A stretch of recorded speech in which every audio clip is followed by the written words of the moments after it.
casa de mi padre en cueva de ladrones, en fin.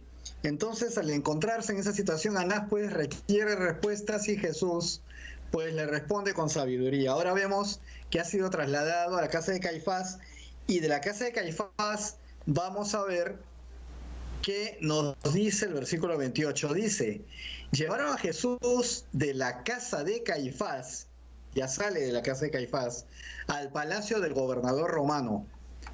Como ya comenzaba a amanecer, y acá viene la hipocresía, Marco, como ya comenzaba a amanecer, los judíos no entraron en el palacio, pues de lo contrario faltarían a las leyes sobre la pureza ritual, y entonces no podrían comer la cena de Pascua. ¡Qué barbaridad, Marco! Para empezar, Jesús no ha sido sometido a ningún juicio. Jesús ha sido arrebatado del huerto donde se encontraba con sus discípulos, ha sido vejado, es interrogado por cosas que no tienen sustento, están contraviniendo los procesos, las reglas que normalmente se siguen, todo juicio sumario. No tienen motivos para acusar a Jesús, y ahora lo llevan de la casa de Anás a la casa de Caifás, y ahora a la casa de Pilatos, que es un gobernador romano. Y acá sí le sale la pureza, le sale lo religioso, el que no pueden entrar a la casa de un gentil, que no pueden hacer las cosas porque están en tiempo de Pascua y la tienen que comer. O sea, una cosa que realmente choca terriblemente al ver el descalabro que están haciendo los judíos con respecto al Maestro, al Señor Jesús. Bueno, acá tenemos un comentario de Chelita, y obvio, ¿no? Sí, hay que leerlo porque lo ha puesto y claro está. ¿Qué tales hipócritas? Dice Chelita. Sí, Chelita, te damos toda la razón. Sí. Te damos toda la razón. Y Danilo... De verdad, Marquito. Y sí, bueno, esto que acabamos de leer, vamos en el siguiente cuadro, Marquito, si es posible pasarlo. Vamos a ver que hay una concordancia en cuanto al sentido de esta expresión, ¿qué tales hipócritas? En Mateo 23:23, donde dice Jesús: ay de ustedes, maestros de la ley y fariseos hipócritas, que separan para Dios la 10ª parte de la menta, del anís y del comino, pero no hacen caso de las enseñanzas más importantes de la ley, que son la justicia, la misericordia y la fidelidad. Esto es lo que deben hacer, sin dejar de hacer lo otro. Y acá Jesús les habla con toda claridad y les está dando en la cara, pues, aquellos que se muestran como grandes cumplidores de la ley y limpios ante Dios, delante de todo el pueblo de Israel. Y esto es lo que está ocurriendo ahora, pues, Marco. Están haciendo atrocidades con la propia ley, están entrando finalmente al palacio del mismo gobernador romano, el gentil, y lo están haciendo con cuidado para no perturbar el rito religioso que está a punto de suceder por el tema de la Pascua. Entonces, es bien feo, Marquito, esto. Tú siempre dices que los fariseos son bien feos, y estoy de acuerdo. Los fariseos que son tan feos, ¿no? Bueno, también damos, si me permites, Danilo, la bienvenida a Walter Espinosa Sotomayor, que acaba de entrar al chat de Facebook, y dice: amén, saludos a todos, hermanos, ¿no? Bienvenido, hermano amado, que Dios te bendiga. Sí, bienvenidos a todos, Marquito. Sí, Walter, bien, te queremos poner al día brevemente, y lo que acaba de pasar ahora es que han traído a Jesucristo ante un gobernador no judío, que es Pilato, y pues la hipocresía de ellos salta a todas luces, ¿no? Y Pilato seguramente levanta una ceja y dice: estos se pasaron, ¿no? Ya que me vienen a traer a alguien para que yo lo mate, ¿no? Con la ley romana, y ellos no quieren ensuciarse las manos, y encima se las dan de santitos, ¿no? Así de santurrones. Ahora sí, como dice Danilo, ¿no? Les conviene no entrar, porque religiosamente, si ustedes entran a la casa de un gentil, son impuros, y por lo tal no podrían festejar ninguna fiesta judía, y la principal es la Pascua, así que ellos no romanos iban a perder la Pascua, pero sí podían matar a alguien. Sí podían conspirar, ¿no? Sí podían hacer todo. O sea, tienen algo mal en la cabeza. La azotea de ellos está sucia, ¿no? Algo está malo. Y bueno, el texto que has puesto es un texto bastante interesante, Danilo, porque el mismo maestro le dice a ellos en su cara pelada, ¿no? Hipócritas, ¿cómo habrá saltado el corazón de estas personas allí, ¿no? Hipócritas, ¡ah! Ustedes cobran el diezmo hasta de lo más pequeño, dice, ¿verdad? Habla pues de la mente, el anillo, o sea, hasta del polvito sacan el diezmo, eso es lo que le dice a ustedes. Y se olvidan de las cosas que son más importantes que eso, ¿no? Y lo comienza a mencionar, las 3 palabras hay: justicia, misericordia y fidelidad. Y Jesús no exceptúa a los judíos el diezmo que tienen que dar porque es una ley judía para los judíos, correcto, pero les dice, no se olviden de la otra parte de la vida judía, debería involucrar estas cosas, la conmiseración con los demás, ¿verdad?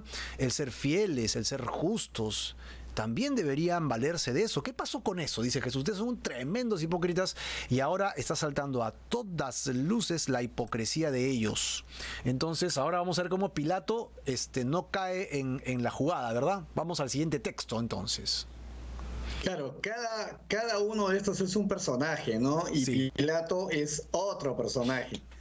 Pilato es un gobernador que tiene serias situaciones encontradas.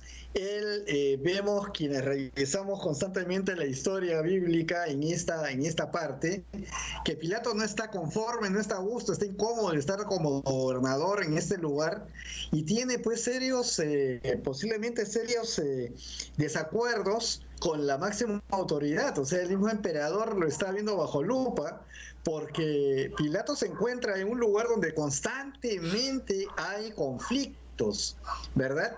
Cuando hay fiestas, cuando hay momentos de reunión como son ahora la Pascua, tengo entendido, Marco, que también es cuando se organizan estos movimientos inflamados por la fiesta, inflamados por la devoción al Dios de Israel, que comienzan a hacer mayor oposición a la presencia romana, y ahí están pues aquellos que los lotes, por ejemplo, que constantemente hacen redadas, hacen complots para matar soldados romanos y cosas de este tipo. Hay mucha convulsión y justamente Pilato debe mantener la paz de este lugar ante el Imperio Romano al cual él se debe, ¿no?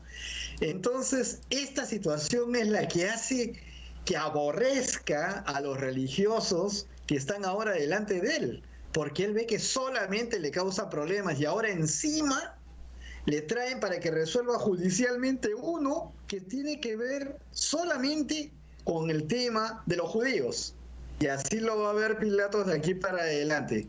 Esto lo vamos a leer, Marquitos, si podemos pasar al siguiente cuadro. Acá leemos rápidamente: Pilato no se involucra en asuntos de los judíos, y vamos a leer el versículo 29. A ver, ¿qué cosa pasa con Pilatos aquí? El versículo 29 dice Juan el evangelista: por eso Pilato salió a hablarles, les dijo, ¿de qué acusan a este hombre? La fotografía que has escogido, Marco, para este cuadro muestra muy bien la cara, el fastidio, la molestia que le está causando a Pilato, el gobernador, sí, en presentarse delante de toda esta chusma para él, ¿no? Para él, esta chusma. Correcto. Y está teniendo que resolver una situación. ¿Por qué? Porque su condición de gobernador le obliga, pues, ¿no?, a evitar que hayan revueltas y problemas. Así que esta es la pregunta de Pilato: ¿de qué acusan a este hombre? Y podríamos seguir, salvo que tengas un comentario, Marquito. Bueno, solo el hecho de refrendar lo que tú dices, ¿no? El fastidio de ellos, de Pilato, y de decirle a ellos, ¿para qué me lo traen? ¿No? Está de más que me traigan a este señor. Si ustedes tienen sus propias leyes, no me fastidien. Y perdóname, Danilo, quería saludar también a 2 personas que acaban de entrar. Una es Wally, no más conocido como Wally, nuestro hermano que acaba de entrar en línea. Bienvenido. Miguel Chávez Melgar. Es un hermano que cuando empezamos la iglesia estuvo con nosotros en los estudios bíblicos. Alguien muy querido, muy animado y que la conoce Gelincita. Varias personas, no sé si tú lo llegas a conocer, pero bienvenido, mi querido amigo Miguel Chávez. Y también al pastor Jorge Luis Alarico, que está con nosotros desde Pucallpa. Bienvenido, pastor. Y estamos aquí estudiando Juan. Esperamos sus comentarios, si tienen algo que decirnos. Nosotros felices de poder ver en este instante lo que sucede. Y Danilo nos va a leer el siguiente versículo 30. ¿Cómo responden? Ellos responden de una manera, yo diría, a ver, en el contexto, ¿no? Irrespetuosa hacia el representante del emperador romano en Israel. Al decir, si no fuera un criminal, le contestaron, no te lo habríamos entregado. Así que ya le están poniendo carga al motivo por el cual lo estarían trayendo al Señor Jesús delante del emperador. Ya le están poniendo carga porque, Marco, claro, todos los motivos de los judíos tenían que ver solamente con que, a pesar de todas las señales, los judíos no lo querían reconocer como el Mesías. Claro. Y hablo pues de las autoridades religiosas que también sabían mover a un grupo muy grande de la población de Israel. A pesar de todo lo que había ocurrido durante 3 años y algo más de caminar de Jesús, de sanar, resucitar y todas estas maravillas que Jesús hacía y de la palabra que era dicha con autoridad, pues había pues un contingente de personas que se dejaba llevar por el chisme y se dejaba llevar por el quehacer político religioso del día. Qué parecidos somos ahora, hoy en día, Marquito, en ese sentido. No hemos cambiado mucho, ¿no? No ha cambiado mucho la cosa, ¿verdad? Sí, bueno, acá tenemos un comentario de nuestro hermano Johnny Cabrejo. Bienvenido, Johnny. Como siempre, es una bendición tenerlo con nosotros en los comentarios y son muy apropiados. Él comenta y dice, Pilatos no estaría solo, preguntando de qué se trata la causa, de cuál sería la acusación. Sí. Ojo, claro. Pero no sé si Danilo tienes un comentario acerca de esto, que está muy bueno. Bueno, si la tienes tú, Marquito, yo veo claramente que sí, Pilato está teniendo que hacer una pregunta, que es la pregunta medular, ¿no? ¿De qué lo acusan? ¿Por qué me molestan? ¿Por qué lo traen? ¿No? Ahora, la forma en que lo está presentando Johnny Cabrejo, nuestro hermano Johnny, el que saludo también con mucho agrado desde acá, es la forma pues de un jurista, ¿no? Ah, claro. Efectivamente. Claro. Efectivamente, ¿no? Él tenía que resolver una causa basada en un juicio sumario, en una situación que trajera pruebas verdaderas. Esa es mi respuesta, Marquito. Sí, está bien. Además de eso, el contexto arroja otra situación social, ¿verdad?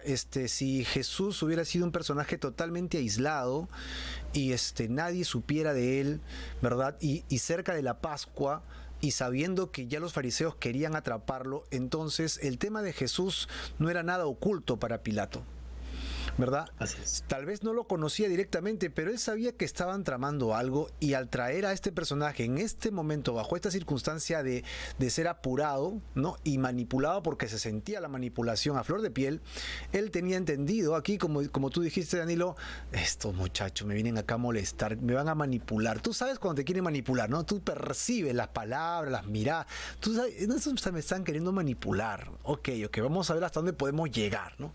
Y así que por un poco vamos por allí, ¿no? Había esta sensación en el ambiente de que esto era un tema de, de manipulación absoluta.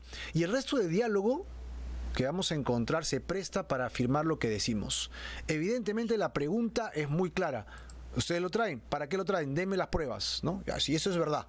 Estamos de acuerdo totalmente en eso, mi querido hermano Johnny. Bueno, saludamos también Danilo a Edgardo Cervantes Burgos. Edgardo, muy buen día, que Dios te bendiga. Y estamos acá estudiando el Evangelio de Juan. Esperamos tus comentarios también para continuar. Bueno, Danilo, entonces nos vamos al texto que sigue. Antes de pasar al siguiente, Marco, hay algo más que no debemos perder de vista. Claro. Hace 2 semanas hemos visto cómo es que arrestan a Jesús. Y vemos el contingente de personas que estaban con los que venía Judas a aprender a Jesús.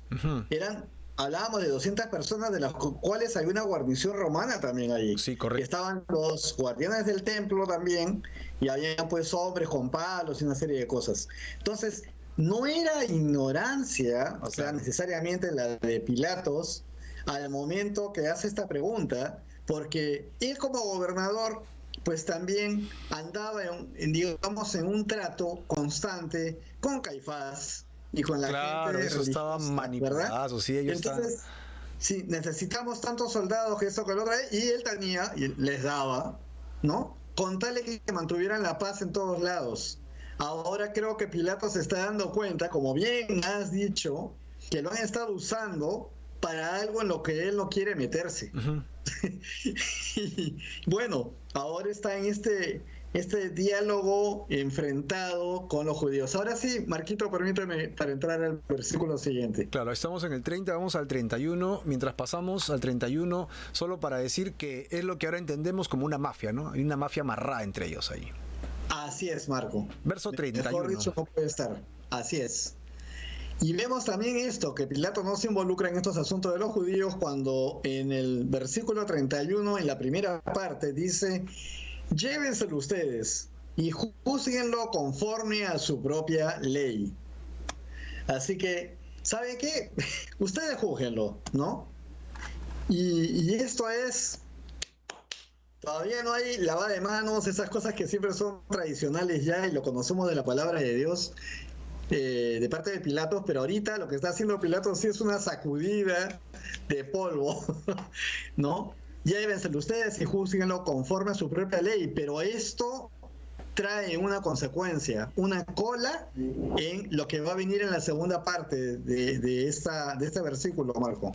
Correcto, acá Danita hace un comentario y pues nos dice justamente qué bajeza de los que acusan a Jesús. Primero mienten sobre él y luego desean manipular a Pilato. Sí, correcto, ¿no? Estamos en la línea de pensamiento todos, qué bueno.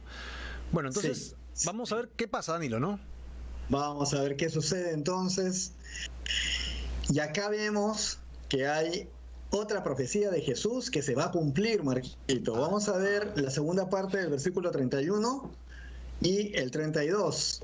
Y vemos que dice así: pero las autoridades judías contestaron: los judíos no tenemos el derecho de dar muerte a nadie. Y antes de pasar al 32, hay un pequeño paréntesis, Marquito, que quisiera hacer.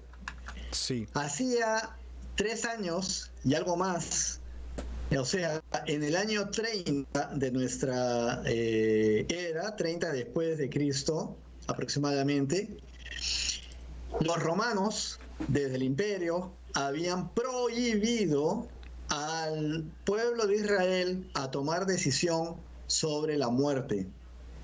Esto que era un derecho dentro de la ley y todo lo que fuera el juicio basado en la ley, pues había sido cohibido por parte de los romanos. He estado escuchando un poco y revisando los estudios del pastor Chuck con respecto a esto, y hay un alcance muy interesante que tengo que dar respecto. Ellos, al momento de haberles suprimido el derecho de ejercer la pena de muerte, se pusieron de luto, se vistieron con ropas ásperas, ceniza, andaban tristes y decepcionados, agárrense, con Dios, que había prometido, después de toda la esclavitud anterior que habían pasado siglos atrás, de que nadie iba a permitir, o él no iba a dejar que alguien más pusiera su propio dominio sobre ellos. Y con la suspensión de la muerte para ejercer este derecho por parte del pueblo de Israel, ellos se vieron sumamente restringidos y tuvieron una decepción. Lo que no se dan cuenta es que Dios cumplió su palabra al enviar a su único hijo que estaba entre ellos. Y él estaba presente. El Mesías, el Rey de Reyes, estaba entre el pueblo de Israel. Nadie le suprimía ningún derecho. El mismo Mesías era la ley. Él era el Señor, pero ellos no lo reconocieron. Entonces, la respuesta que dan los judíos, no tenemos el derecho de dar muerte a nadie, la dan como un doloroso testimonio al gobernador de que no pueden hacer nada y por eso lo traen a él. Y él tiene que resolverlo.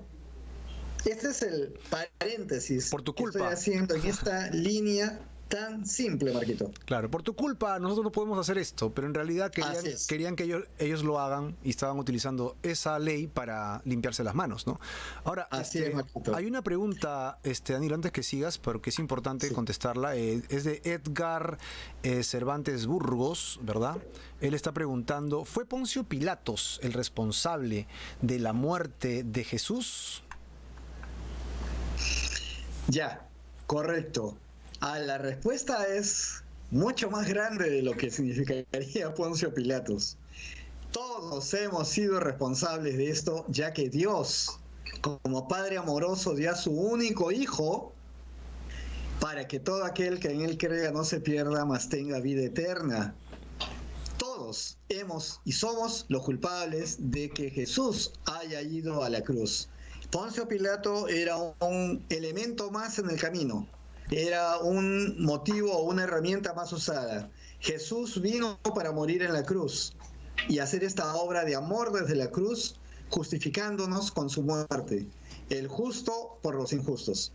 Así que gracias por la pregunta, porque da la oportunidad siempre de tener este alcance que es nuestra doctrina, que es lo que entendemos, porque esto es lo que hizo el Señor. Y somos todos los culpables. Cuando hablamos de que lo escupieron, lo patearon, pues yo también estaba ahí. Yo también lo hice. Porque esa es la naturaleza pecaminosa que me acompaña. Y ese día, pues todos fuimos responsables de lo que Él estaba haciendo. Él en su infinito amor desde la cruz dijo, y lo dijo no solamente a los que estaban ahí, sino a todos nosotros, Padre, perdónalos porque no saben lo que hacen. Correcto, entonces de repente Johnny nos puede ayudar técnicamente con esto, porque no lo habíamos pensado para tenerlo como nota, pero es una muy buena pregunta. Pero en realidad Pilato es el asesino, se podría decir, responsable de la muerte física, ¿no? Física legal, porque le correspondía, aunque él dijo que no le encuentra pruebas, pero aún así lo ajustició. 2, los judíos vendrían a ser los asesinos intelectuales. Yo no sé si para esto hay términos legales, ¿no? Pero ellos manipularon todo esto para que Roma lo hiciera. 3, como muy bien Danilo está diciendo, Jesús se entregó a muerte por nosotros. O sea, si lo vemos al revés, es yo soy el culpable de la muerte de Jesús, porque si yo no hubiera pecado, Jesús no hubiera tenido que morir. ¿De acuerdo? Y por último, el cuarto, porque son 4, ¿no? El cuarto dice que el Padre lo envió. ¿Con cuál propósito? El propósito era de que muera en la cruz. O sea, Él lo envió con este propósito de muerte, ¿no? Así que tenemos 4 elementos: Pilato, los judíos, nosotros como responsables y el Padre quien lo envía. A ver si alguien le encuentra el tema legal a esto, porque sería interesante darle más, rumiarlo más, ¿no? Rumiarlo más. Muy bien, gracias por esos comentarios. Sí. No quería apartarme tampoco ni de lo que acabas de decir, ni de la pregunta en sí. Yo también iba a hacer esta observación y le agradezco a Johnny, y es más, tengo que confesar que cuando estaba haciendo este estudio me acordé de Johnny Cabrejo y estaba seguro que iba a hacer esta pregunta. Ok. Ya lo conoces. Y lo digo en serio, Johnny, te agradezco. Mira, claro, es una tremenda contradicción. Allí llevaron a la mujer adúltera, la tiraron delante de Jesús en una escena bíblica y vemos que estaban todos listos para apedrear a la mujer. Perdón, Danilo, ¿no? Estás hablando de la siguiente pregunta, ¿verdad? Bueno, yo veo acá la pregunta de Johnny, que está diciendo cómo se explica que la ley judía, ¿qué ley judía ordenaba matar a pedradas por el pueblo cuando había adulterio en flagrancia, ¿no? Él habla de este contexto, ¿no? Efectivamente, no solamente es la mujer que estaba a punto de morir a pedradas por el adulterio. Ya sabemos que también ahí lo hicieron mal porque no llevaron al hombre, que también estaba sujeto a esa ley, solamente a la mujer. ¿no? Estaban listos para apedrear a la mujer. Y esto es dar muerte a alguien. Y ellos estaban prohibidos de hacerlo, según lo que el Imperio Romano le daba. Entonces, ese contexto efectivamente muestra también contradicciones. La otra cosa, adicionalmente, tiene que ver con lo que más adelante ya va a pasar fuera de estos evangelios en el libro de Hechos, cuando los mismos judíos matan también a Esteban, ¿verdad? El primer mártir. O sea, hay una serie de elementos donde se ve la muerte flagrante haciendo cumplir la ley. Ahí sí pareciera que el tema muerte en manos de los judíos, prohibido por los romanos, pues se daba perfectamente, ¿no? Entonces, no hay nada que me diga que había excepciones. Yo lo que sé es que los romanos prohibieron que los judíos hicieran algún tipo de muerte que estuviera a través de la pena de muerte según su ley. Eso quería comentar. Claro, tal vez Johnny no entró un poco antes cuando ya explicaste justamente, Danilo, que obviamente los judíos tenían su ley, pero cuando son conquistados, Roma impone su ley, ¿no? La ley de Roma sobre la ley de los pueblos conquistados. Y en este caso, en la fecha que dio Danilo, creo que fue el 3 después de Cristo, dijiste. Sí, según lo que he entendido era el año 30. El año 30 después de Cristo, Roma prohíbe a los judíos que usen su ley. Así es. ¿No? Entonces los judíos lo podían hacer de manera escondidas, ¿no? Lo podían manejar a su manera, pero si los atrapaban, ellos estaban rompiendo la ley romana en realidad. Así que esa es la única forma de poderlo explicar, ¿no?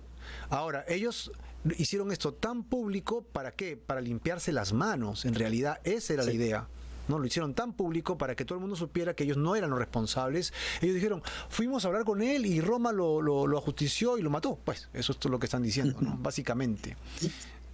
Y en esto, Marquito, pues acá sí Johnny se adelanta un poquito con respecto a lo que va a suceder. Bueno, voy a guardar la siguiente afirmación de Johnny, que está muy bien puesta, para poder leer lo que sigue. Correcto. Pues para no salir. Si nos permite, seguimos leyendo los comentarios. Helencita dice, correcto, se cumplía la profecía y todo por amor a nosotros. Qué maravilloso, sí. Todo se cumplió. Jesús vino cumpliendo una por una, y su propia muerte en la cruz es una profecía la cual se cumplió literalmente para salvarnos de nuestros pecados, ¿no? Chelita dice, todos fuimos culpables de la muerte del Señor Jesús. Efectivamente, Chelita, eso es las afirmaciones que venimos comentando, ¿no? Dianita también nos comenta aquí, era el plan de Dios que se restableciera el reino de Dios, ¿no? Eso también está muy interesante, ¿no? Era el plan de Dios el restablecerlo, el restablecer el poder de Dios, el reino de Dios en la tierra, y eso solamente se iba a dar a través de la muerte de Jesús. Bueno, Dianita da bendiciones y saludos a Jennifer y también a Sofi, que está con nosotros, y nos salteamos a Johnny, que tú lo vas a dejar para después, ¿no? Sí, por favor. Y nada, no me olvido de Johnny, ahí está. Y ahí saludamos también a Juan Miguel Quesada Molina. Vamos a continuar. Correcto. En el versículo 31b, entonces vemos la forma en que contestan las autoridades judías. Los judíos no tenemos el derecho de dar muerte a nadie. Es la respuesta que le están dando al gobernador cuando él les dice que se vayan ellos a atender sus asuntos legales entre ellos. Pero en el versículo 32 vemos que al responder esto y en el proceso en el que está siendo llevado Jesús, dice la palabra de Dios, Juan escribe, así se cumplió lo que Jesús había dicho sobre la manera en que tendría que morir. Y esto lo entendemos mejor cuando leemos el Evangelio de Juan también, en el capítulo 3, versículo 14, donde vamos a poder leer, y así como Moisés levantó la serpiente en el desierto, así también el Hijo del Hombre tiene que ser levantado. Rapidito lo puedo explicar, Marquito. Claro. Porque no hay que hacer toda una explicación sobre esto. Solamente el hecho de que en el desierto, con Moisés, el pueblo de Israel, efectivamente fue desobediente el pueblo, y hubo una gran plaga enviada por Dios, en este caso, de serpientes con una mordedura muy fuerte y que producía la muerte. Clamó Moisés, intercedió por su pueblo, Y Dios finalmente, con el corazón dispuesto siempre a que el hombre se arrepienta, le dijo a Moisés que levante una serpiente de cobre y que todo aquel que mire la serpiente, el que crea que mirando la serpiente va a ser curado, ojo, no adorando a la serpiente, mirando a la serpiente, y eso era lo que decía el Señor, pues iba a ser curado. Y al hacer esto, ¿qué cosa pasó? Se levanta sobre la arena, se pone un elemento al que había que mirar, y ahí estaba mirando la salvación. Así también el Hijo del Hombre, dice aquí Jesús, tiene que ser levantado. ¿Qué cosa hacemos nosotros cuando nos damos cuenta que somos pecadores? Porque miramos la obra de Jesús. Fue levantado. ¿Y en qué fue levantado? En una cruz. Literalmente el Hijo del Hombre fue clavado y levantado. Y todos los que hemos caído rendidos ante el Señor, hemos levantado la vista viéndolo en la cruz, entendiendo la obra que hizo por todos nosotros, sustituyéndonos en donde nosotros debimos haber estado por nuestro pecado. Y tenemos salvación por haber hecho esto creyendo en Jesucristo, totalmente arrepentido de nuestros pecados, y Él desde la cruz, con esa obra, nos abre la puerta para poder ingresar al cielo. Fe en la obra de Jesús y arrepentimiento genuino. Se convierte en nuestro Señor y Salvador. Tenía que morir en esa cruz, levantado, como dice literalmente aquí el Señor, comparándolo en ese tiempo con la serpiente que fue levantada para que todo aquel que mire hacia ahí sea salvado. Solo por la fe de que en la palabra de Dios se dijo que así debía ser, Marquito. Estupendo, es decir, se cumplió la profecía de la muerte de Jesús en la cruz. Así es. Es esta profecía. Muy bien. Entonces, vamos al siguiente verso.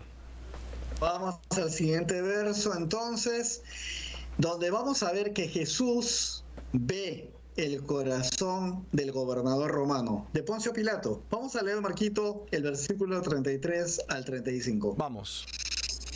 Ahí está entonces Pilato, Poncio Pilato, sentado, y Jesús nos está dando la espalda en este momento. Juan 18:33 dice, Pilato volvió a entrar en el palacio, después de la respuesta que le dieron los judíos, ¿no? Volvió a entrar en el palacio, llamó a Jesús y le preguntó, ¿eres tú el rey de los judíos? Ahí está la pregunta de Pilato a Jesús. Lo que responde Jesús es también muy interesante, Marquito. ¿Puedo pasar? Verso 34. Ahí estamos. Perfecto. Jesús le dijo, ¿eso lo preguntas tú por tu cuenta o porque otros te lo han dicho de mí? Bueno, no recuerdo sinceramente cuántos miles de personas habían en el pueblo de Israel, pero es obvio que el gobernador que envía el emperador tiene que conocer todo lo que sucede de arriba a abajo en el lugar donde está gobernando. La pregunta de Jesús es en realidad sumamente inteligente y debe haber sorprendido al gobernador.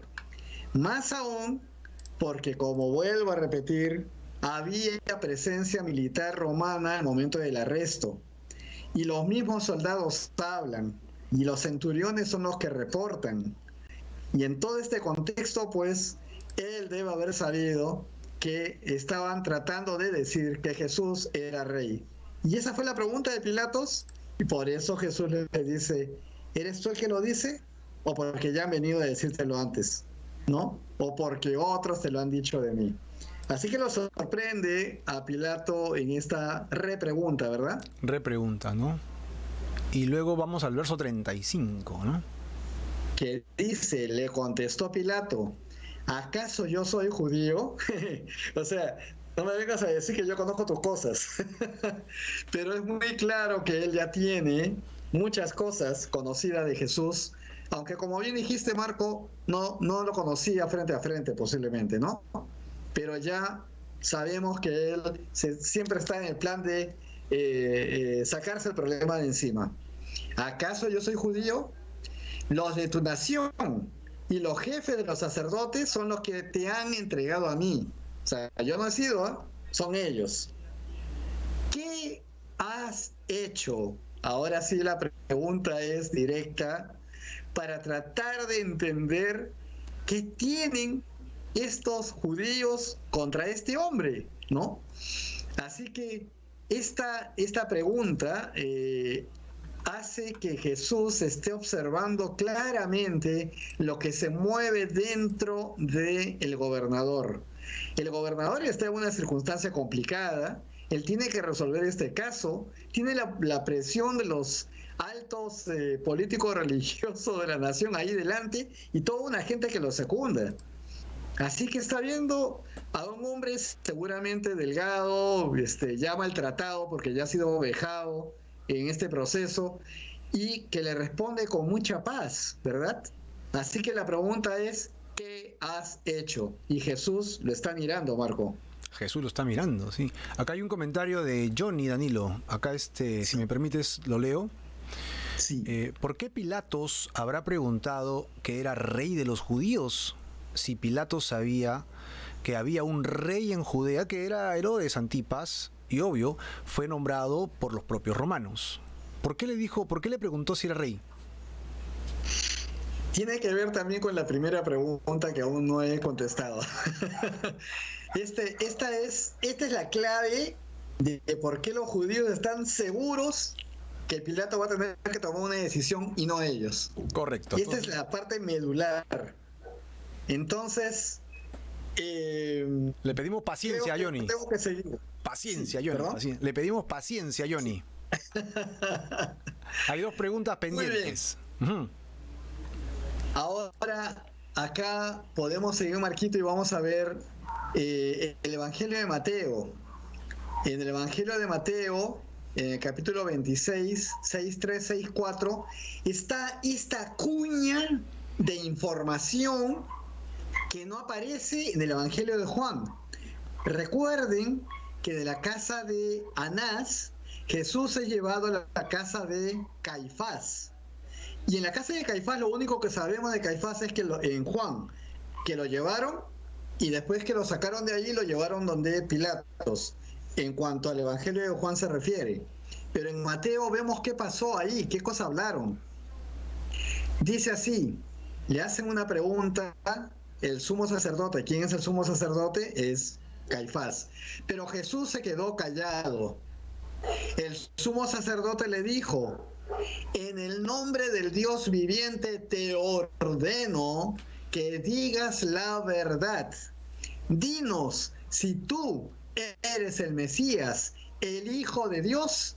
Y Jesús le contestó en el versículo 64, tú lo has dicho, y yo les digo también que ustedes van a ver al Hijo del Hombre sentado a la derecha del Todopoderoso y viniendo en las nubes del cielo. ¿Qué tal respuesta al sumo sacerdote que hablaba en nombre del Dios viviente? Y Jesús le dice, tú me vas a ver sentado junto al Dios viviente. Esto es muy bravo y esto hace, bueno, lo que sigue acá es la famosa historia de Caifás rompiéndose las vestiduras, ¿no? Diciendo blasfemia y en fin. Pero era importante meter esta cuña para poder completar un poquito también la historia vista desde lo que Juan acaba de decir. ¿Es rey? Por supuesto que es rey, pero es un rey que no es de este mundo. Es un rey que gobierna sobre todo el universo. Amén, ¿no? Así que si seguimos esta línea, Marquitos, salvo que tengas un comentario. Bueno, hay mucho que decir de esto, pero si no, no vamos. Pero efectivamente, sí, lo dejamos ahí. Jesús es rey, es el Hijo del Hombre, está sentado a la diestra de Dios poderoso y no se quedará allí, sino que después que ascendió, Él promete que regresará, ¿no? Estará acá. Ahí dice, y viniendo en las nubes del cielo, ¿no? ¡Wow! Y qué miedo, Marco, ¿no? Que les estoy diciendo a ellos, me tienen así ustedes, pero me van a ver ahora así, de esta manera, y me van a ver venir, ¿no? Así que Jesús Así que, es el rey de todo el universo. Vamos a ver el siguiente texto. efectivamente, Jesús es rey de todo el universo. Vamos a leer el versículo 36, Marquito. Muy bien, vamos para allá. Y Jesús le contestó, ya viene lo que adelanté un poco, mi reino no es de este mundo. Si lo fuera, tendría gente a mi servicio que pelearía para que yo no fuera entregado a los judíos. Pero mi reino no es de aquí. Y en esta afirmación, Marco, hay que tratar también de entender el pensamiento de Pilatos, ¿no? La lógica. Pero ¿qué está diciendo este hombre? Primero, que está saliendo del mundo, ¿no? Ya, este hombre debe estar loco. Puede ser un pensamiento de Pilato en esta parte. Luego, el hecho de que habla que si fuera su reino de este mundo, habría gente a su servicio que pelearía para que no fuera entregado a los judíos. Entonces, ¿qué está diciendo? No es de este mundo su reino, pero acá dicen que es rey y dicen que es rey y lo acusan de esto, pero entonces, ¿rey de quién? Si no hay nadie que se esté sublevando y haciendo problemas para defenderlo, más bien lo están acusando. Todos estos pensamientos que acabo de decir deben ser los que estaban dentro de Pilato en ese momento. Pero Jesús afirma al final, pero mi reino no es de aquí. Y ya estamos acercándonos a la respuesta a estas preguntas y estos comentarios de nuestro hermano Johnny Cabrejo con esto, Marquito. Correcto. Vamos entonces, vamos avanzando. Seguimos. Versículo 37 y la primera parte del versículo 38a, los que son de Jesús son de la verdad. Qué hermoso, ¿verdad, Marquito? Estamos Amén. entrando a esto que viene a ser el título de nuestro estudio de hoy. Así es. Dice así, Juan 18:37. Le preguntó entonces Pilato, ¿así que tú eres rey? Jesús le contestó, tú lo has dicho, soy rey. Yo nací y vine al mundo para decir lo que es la verdad. Y todos los que le pertenecen a la verdad me escuchan.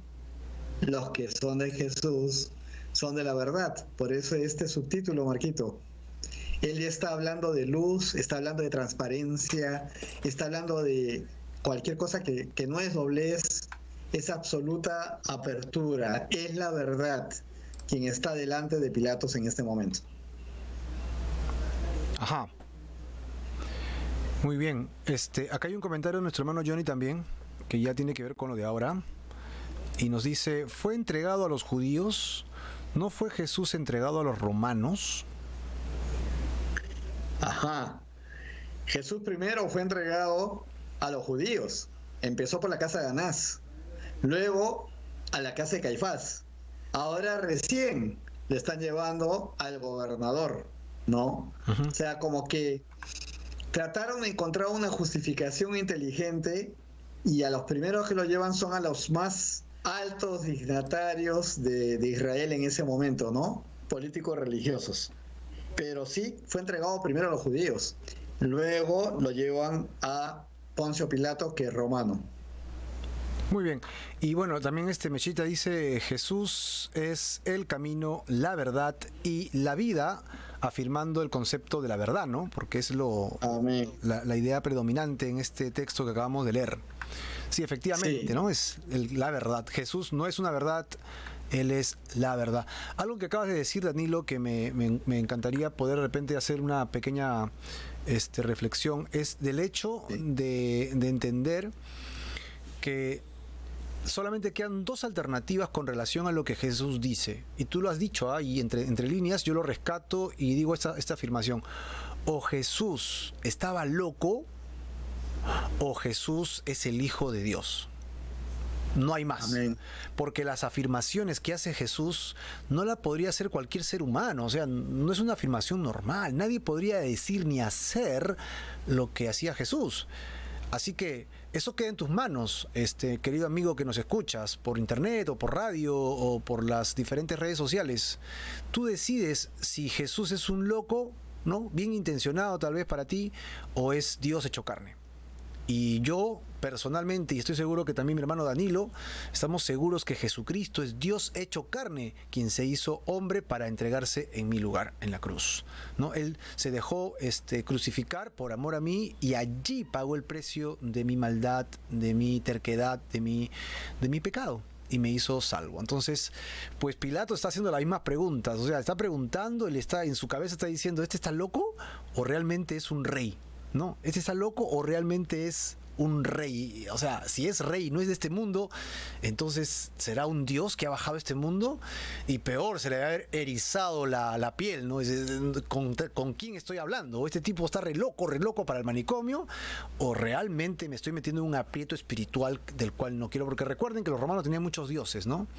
Así sí, creyera o no que es el Hijo de Dios, él podría considerar que Jesús era un semidios, ¿no? Griego tal vez, y eso podría haber causado un problema también espiritual para él. Bueno, de eso habría mucho más que conversar, pero ahí estamos en el tema. Perfecto.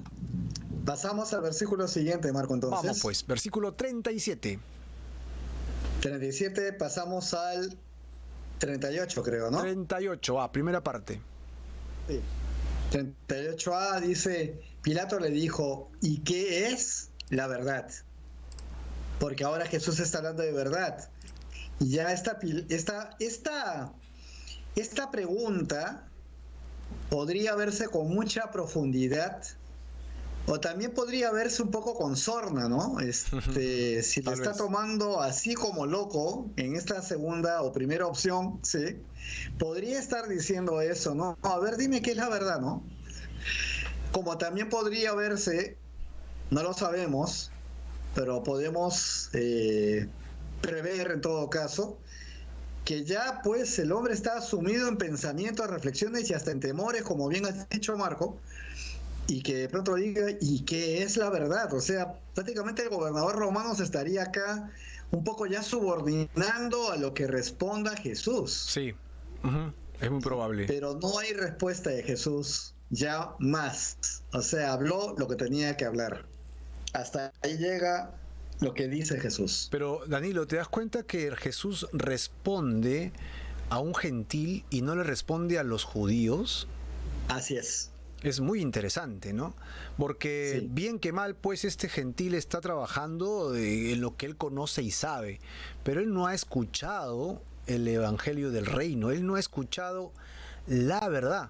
Y Jesús se está representando a sí mismo como la verdad. Yo soy Dios hecho carne, compadre, aquí estoy frente a ti.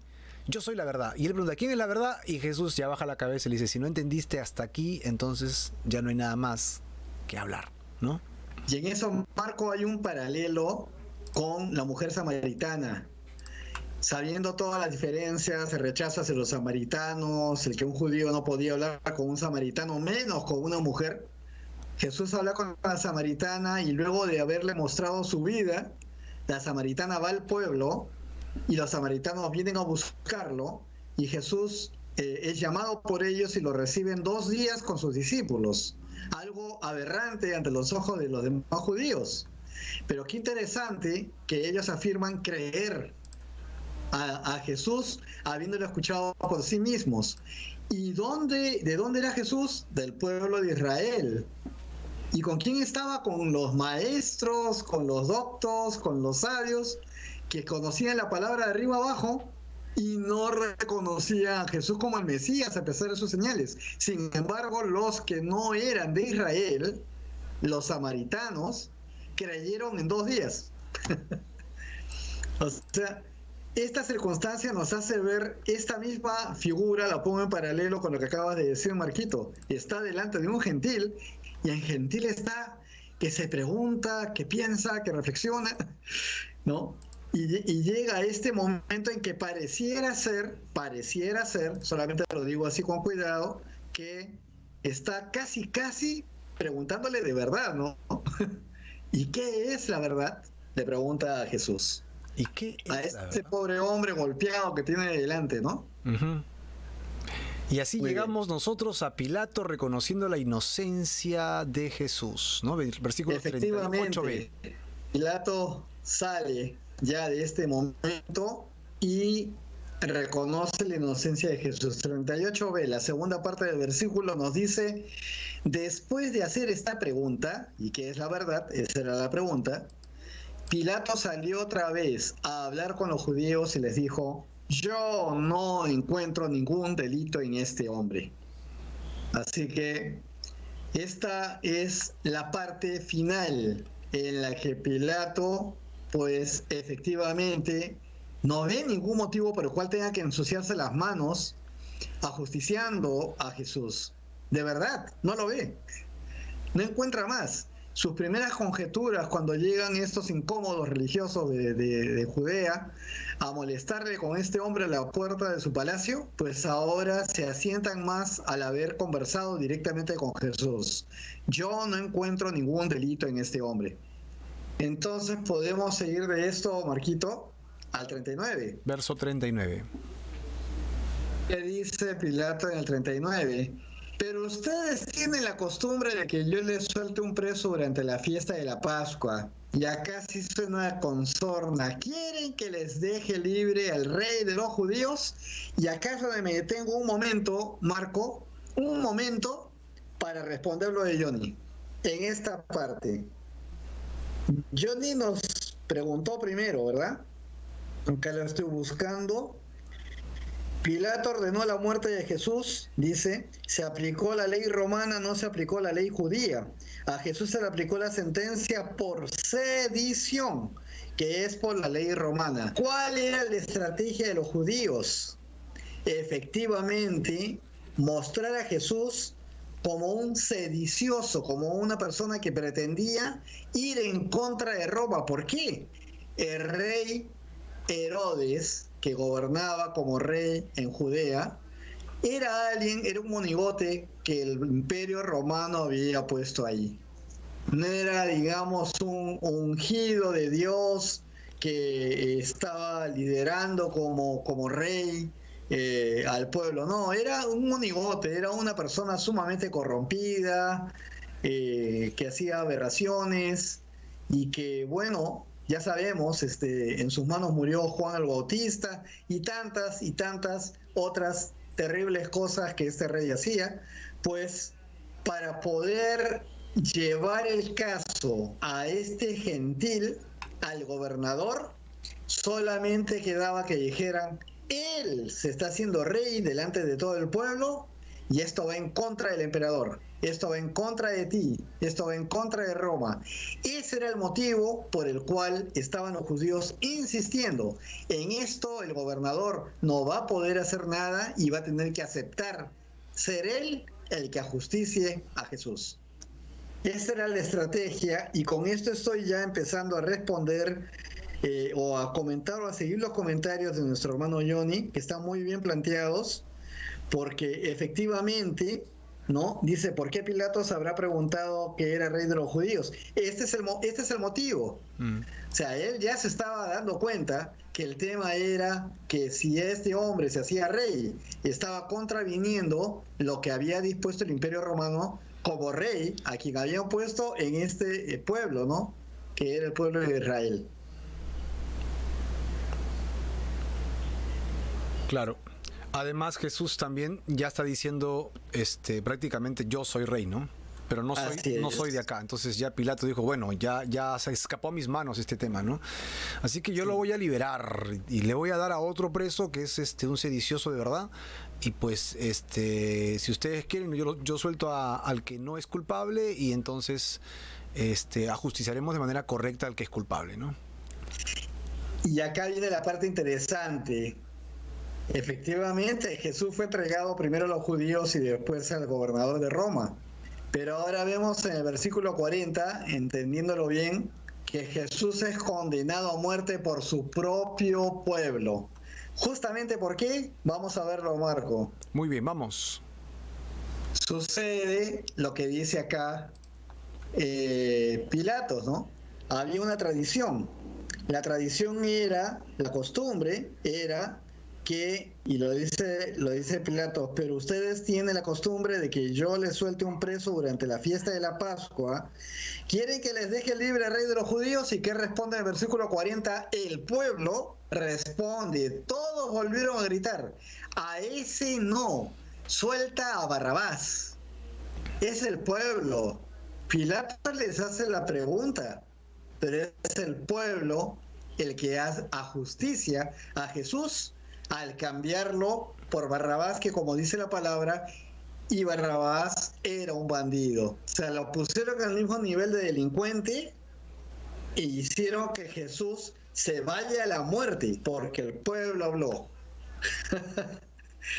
Entonces, realmente la sangre directa, si se quiere decir así, está en las manos de los judíos. Y hay que decir algo, Marco, en esto. Este es un tema complicado. Cuando, hablando un poco, Mel Gibson realiza la película La Pasión de Cristo, esta película tan fuerte donde muestra muy cercanamente los padecimientos del Señor en todo este tiempo que estamos leyendo. El pueblo de Israel, la comunidad judía, se levantó en contra de esta producción, porque claramente mostraba lo que la Biblia dice.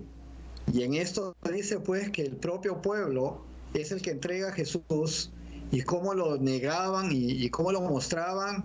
Pues esto es lo que dice la palabra de Dios. Esto es lo que sabemos que ha ocurrido, y no le dio ninguna gracia a la comunidad judía mundial de Israel, para empezar, que esta película lo mostrara tan claramente. Así que, como un comentario adicional a lo que conocemos y sabemos de este tiempo de pasión de parte de nuestro Señor. Wow, qué texto más lleno de verdades y lleno de información, ¿verdad, Danilo? Y entonces, así resumiendo un poco las ideas, Danilo, lo que hemos visto es a un grupo de judíos que traen a Jesús. Ellos tienen una acusación con relación a ellos de blasfemo, pero sabían que esto no iba a funcionar con Roma, así que lo ponen como subversivo. Pilato tiene un interrogatorio personal con Jesús y prácticamente Jesús le predica del reino. Sí. Pilato se queda sorprendido y no sabemos exactamente si fue temor, fue sorpresa para conversión, o si simplemente se estaba burlando de Jesús. Pues el texto no nos da todos los detalles, solamente nos dice las respuestas y cómo se queda anudado con la verdad, ¿no? Ahora sí, nosotros entendemos esta verdad, pero Pilato debe haberse quedado en el aire, ¿no? Esa verdad. Y la gente prefirió, ¿no?, a Barrabás que al mismo Señor Jesús. Y entonces, Danilo, aquí entraremos a la última parte de nuestro estudio del día de hoy, ¿no? La última parte que nos toca ver con una gran pregunta. Danilo, ¿cuál es la pregunta que nos toca resolver ahora? La pregunta es, y es muy personal, ¿no? Sí. ¿Crees en la verdad del Hijo de Dios? Que es la parte medular de toda esta historia, Marco. Así es. Y esa pregunta queda para ti, querido hermano y amigo que nos estás escuchando. ¿Crees tú en la verdad de Dios? ¿Crees que Jesucristo es la verdad? Él es el camino, la verdad y la vida, como dijo Mechita citando el Evangelio. Jesús es la única verdad en la que nosotros podemos confiar. Así que yo te animo en esta hora a que tú vengas a Jesucristo y le entregues tu vida.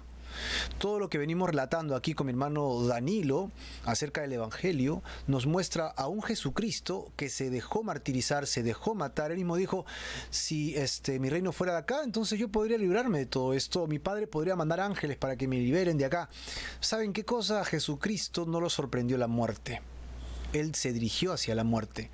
Cuando él estaba yendo a Jerusalén, claramente dice que afirmó su rostro para llegar prontamente a Jerusalén, y eso lo hizo por amor a ti y por amor a mí. La única forma de poder entender la muerte de Jesucristo es cuando nosotros entendemos qué culpables somos, qué tan malos somos ante la comunidad, ante nuestra familia, delante de nosotros mismos. Si nos analizamos, podríamos ver claramente la maldad que hay en nuestras vidas. Y Dios quiere que te arrepientas de toda esa tu maldad, de cada uno de nosotros, evidentemente, y encuentres vida eterna y salvación a través del arrepentimiento. Fe y arrepentimiento es lo que buscamos que tengas en esta hora y que te entregues al Señor Jesús. Así que te animo a orar. Aquí junto a mi hermano Danilo, yo voy a orar y te voy a invitar a que entregues tu vida al Señor Jesús. Dios, en esta hora queremos rogarte y pedirte, suplicarte, en el nombre de Jesús, Padre eterno, que perdones nuestros pecados. Señor, nos arrepentimos de la maldad de nuestro corazón y te pedimos que nos des vida eterna, Señor. Hemos puesto nuestros ojos en estas verdades, que es la muerte de Jesús en la cruz, la cual paga el precio de mi pecado. Te entregamos nuestras vidas y somos tuyos para siempre. En el nombre de Jesús. Amén y amén.